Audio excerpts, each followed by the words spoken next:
இங்க இருக்கிற மண் வளத்தை பாதிக்கிற இறால் பண்ணைகளை முறைப்படுத்தணும். அப்பதான் மீனவர்களோட வாழ்வாதாரமும் விவசாயிகளோட வாழ்க்கையும் பாதிக்காம இருக்கும். கடலோர கிராமங்கள மீன் அரிப்புல இருந்து பாதுகாக்கிற அலையாத்தி காடுகளை அழிக்கிறத பத்தி தடுத்து நிறுத்தி அதுக்கு ஒரு வழி பண்ண வேண்டிய அரசாங்கத்துக்கு இதை விட ஒரு முக்கியமான ஒரு வேலை ஒண்ணு இருக்கு. அது என்ன தெரியுமா? சொந்த குடும்பத்தோட வளர்ச்சியும் சொந்த குடும்பத்தோட சுயநலமும் தான் அந்த முக்கியமான வேலை. இங்க இருக்கிற மக்களுக்கு குடிக்க தண்ணி இல்லாம தவிக்கிறாங்க. அதுக்கு தீர்வா காவிரி தண்ணியை கொண்டு வரலாம், மக்களோட தாகத்தை தீர்க்க. கொண்டு வந்தாங்களா? இவ்வளவு பாரம்பரிய கடல் சார்ந்த ஊர்ல ஒரு கவர்மெண்ட் மெரைன் காலேஜ் ஒண்ணு கொண்டு வரலாம். கொண்டு வந்தாங்களா? மீன் சம்பந்தமான எந்த தொழிற்சாலையும் அமைச்சாங்களா? அட்லீஸ்ட் நிறைய பேருக்கு வேலை வாய்ப்பு கிடைக்கிற மாதிரி தொழில் வளர்ச்சியாவது பெருக்கலாம். அதையாவது செஞ்சாங்களா? வேளாங்கண்ணி, நாகூர், கோடியக்கரைன்னு இங்க இருக்கிற டூரிஸ்ட் பிளேஸ் எல்லாம் கொஞ்சம் நல்லா டெவலப் பண்ணலாம். பண்ண எல்லாம் குறைஞ்சா போயிடுவீங்க. வேதாரண்யம் பகுதியில் உப்பு ஏற்றுமதி செய்யறதுக்கு வசதியை செஞ்சு கொடுக்கலாம். செஞ்சாங்களா? நாகூர் ஆண்டவர் அரசு மருத்துவமனையில பிரசவம் பார்க்கிற டாக்டரே இல்லையா? நாகப்பட்டினம் புது பஸ் ஸ்டாண்டையாவது சுத்தமா சுகாதாரமா வச்சுக்கிறாங்களா? நாகப்பட்டினம் ரயில்வே ஸ்டேஷன் வேலைகளை சீக்கிரமா முடிச்சு வைக்கலாம். அதையாவது செஞ்சாங்களா? இங்க ஏற்கனவே இருந்த ஸ்டீல் ரோலிங் மில்லையும் ரயில் பெட்டி தயாரிக்கிற தொழிற்சாலை மூடிட்டாங்க. அத மறுபடியும் திறந்தா நிறைய பேருக்கு வேலை வாய்ப்புகள் கிடைக்கும். ஏன் அதை பத்தி யோசிக்கல? மேலக்கோட்டை வாசல் NH மேம்பாலம் கட்டி 50 வருஷம் ஆச்சு. அது சரியா மேம்படுத்தலாம். அதை செஞ்சாங்களா? Thanjavur to Nagapattinam NH road வேலை பல வருஷமா நடக்குது. இன்னும் முடிச்ச பாடே காணும். அதை வேகப்படுத்தி முடிச்சிருக்கலாம். அதையாவது செஞ்சாங்களா? ரொம்ப முக்கியமா நெல்ல மூட்டை எல்லாம் மழை காலத்துல வெள்ளத்துல நனைஞ்சு நம்ம விவசாயிங்க எவ்வளவு வேதனை பண்றாங்க.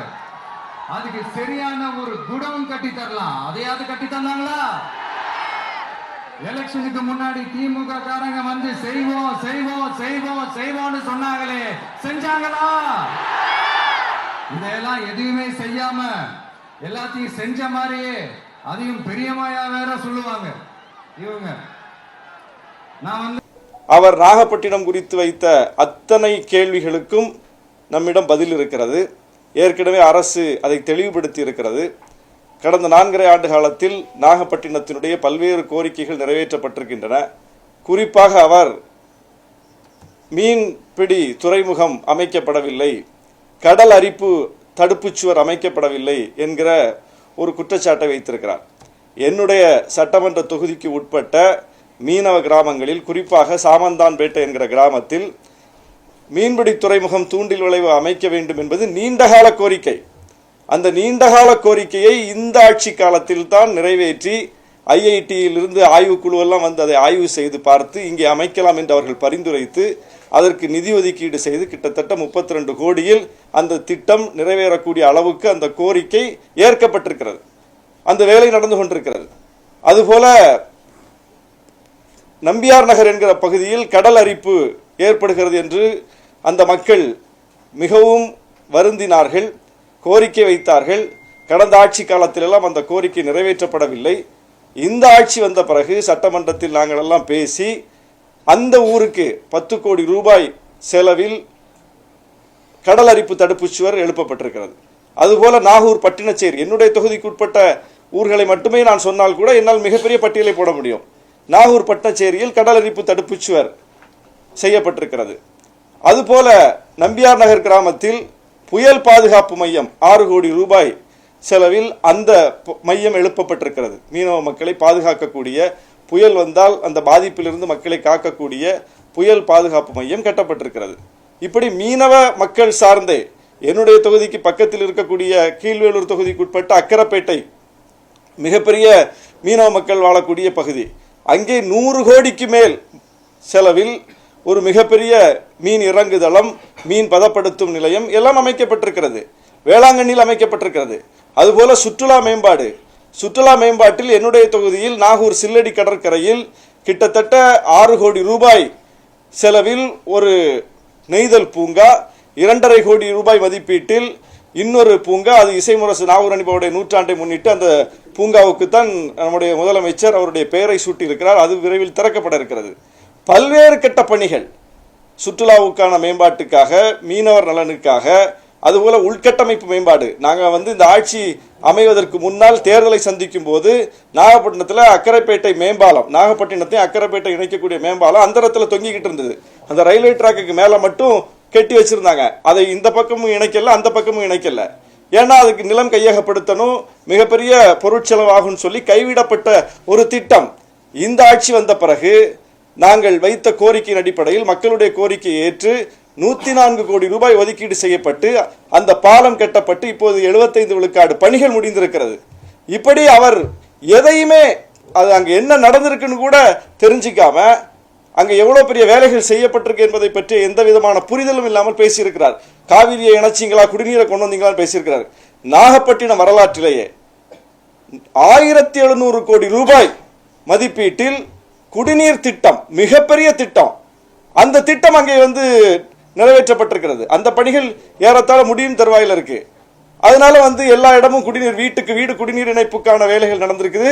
அதனால் சாலைகளில் தோண்டப்பட்ட குடிநீர் இணைப்புக்காக தோண்டப்பட்டதுனால சாலை எல்லாம் சிக்கலா போச்சு. திரும்ப அந்த சாலையை போடுறதுக்கு ஒவ்வொன்றுக்கு நிதி ஒதுக்கீடு பெற்று அப்படி ஒரு திட்டத்தை நிறைவேற்றுவதன் மூலம் இன்னொரு திட்டத்தை நிறைவேற்ற வேண்டிய தேவை ஏற்பட்டு அப்படி ஒவ்வொன்றாக அந்த ஊருக்கு பார்த்து செய்யப்பட்டிருக்கிறது. அவர் என்ன குற்றச்சாட்டை வைத்தாலும் அந்த குற்றச்சாட்டுக்கு பதில் இருக்கிறது. அப்ப அவர் வைத்த எந்த குற்றச்சாட்டுமே உண்மையிலே அந்த மண்ணுக்கு என்ன தேவை இருக்கிறதோ, என்ன கோரிக்கை நிறைவேற்றப்படாமல் இருக்கிறதோ அதை சொல்லியிருந்தால் அது ஒரு மக்கள் நலனிலிருந்து பேசலாம்னு சொல்லலாம். மக்களுக்கு இந்த தேவை இருக்கு, அரசாங்கம் இதுவரைக்கும் நிறைவேற்றாம இருக்கு, அதை அவர் அட்ரஸ் பண்றாரு, ஒரு புதிய கட்சியா இதை கையில் எடுத்து பேசுறாரு என்றால் அது மக்கள் நலன் சார்ந்தது. ஆனால் ஏற்கனவே மக்கள் வைத்த கோரிக்கையின் அடிப்படையில் மக்கள் பிரதிநிதிகள் நாங்கள் போய் அரசிடம் முறையிட்டு சட்டமன்றத்தில் வாதாடி அரசு அதை கனிவோடு பரிசீலித்து ஏற்றுக்கொண்டு நிதி ஒதுக்கீடு செய்து நிறைவேற்றப்பட்டிருக்கிற திட்டங்களை, நிறைவேற்றப்பட்டு வருகிற திட்டங்களை எல்லாம் செய்யவே இல்லை என்று சொல்வதனுடைய பின்னணி என்ன? இவர் இந்த அரசுக்கு அவப்பெயரை ஏற்படுத்த நினைக்கிறார் ஒன்று. இப்படியெல்லாம் பொய்யை பேசுவதன் மூலம் அவர் சாதிக்க நினைப்பது என்ன? உண்மையை பேசுங்க. உண்மையிலே இந்த மண்ணுக்கு என்ன தேவையோ அதை சொல்லுங்க. நாகூர் ஹாஸ்பிட்டலை பத்தி பேசியிருக்கிறார். நாகூர் ஆண்டவர் அரசு மருத்துவமனை என்பது 40 ஆண்டுகளாக பழுதடைந்த நிலையில் இருந்த ஒரு மருத்துவமனையை இந்த அரசு வந்த பிறகு முழுக்க அந்த பழைய கட்டிடங்கள் எல்லாம் இடிச்சிட்டு 5 கோடி ரூபாய் மதிப்பீட்டில் புதிய கட்டிடம் கட்டும் பணி நடந்து வருது. ஆனாலும் அந்த மருத்துவமனை புதுசா கட்டிடம் கட்டுறதுனால அதை மூடிடக்கூடாதுன்னு சொல்லி தற்காலிகமாக வேறு ஒரு கட்டிடத்தில் அந்த மருத்துவமனை இயங்கிக் கொண்டிருக்கிறது.